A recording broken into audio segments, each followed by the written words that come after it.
না। বরিশালের বৃদ্ধাশ্রম বয়স্ক পুনর্বাসন কল্যাণ সংস্থা। একটু দূর থেকে ওটা ভিডিওটা এই বাইরে একটু দেখা, উনি নিয়ে আসছেন রিক্সা। আপনি ওনাকে কোন জায়গা থেকে নিয়ে আসছেন? কি বেলে? আমতলার মধ্যে। আমতলা? আমতলার মোড়। মোড়, বরিশালে আমতলার মোড়। হ্যাঁ, আচ্ছা।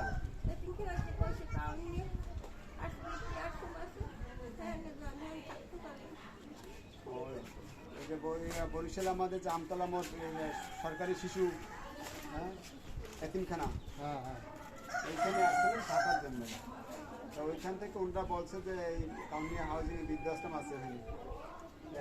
আর আপনাদের গ্রামের বাড়ি কোথায়? ছেলে মেয়ে আছে?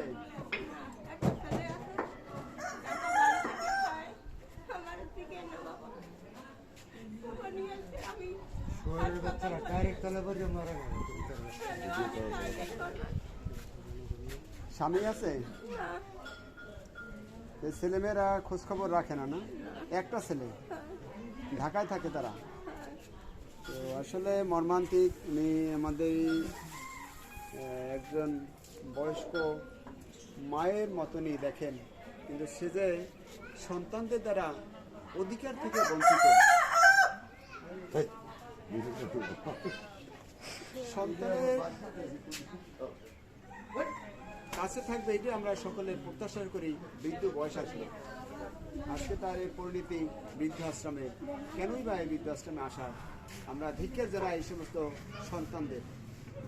আমরা বৃদ্ধাশ্রম পরিচালনা করি ঠিকই, কিন্তু আমরাও চাই না বাংলার ভিত্তিতে কোনো বৃদ্ধাশ্রম থাকুক। সব মায়েরা বাবারাই সন্তানদের কাছে থাকবে, এটা আমরাও প্রত্যাশা করি।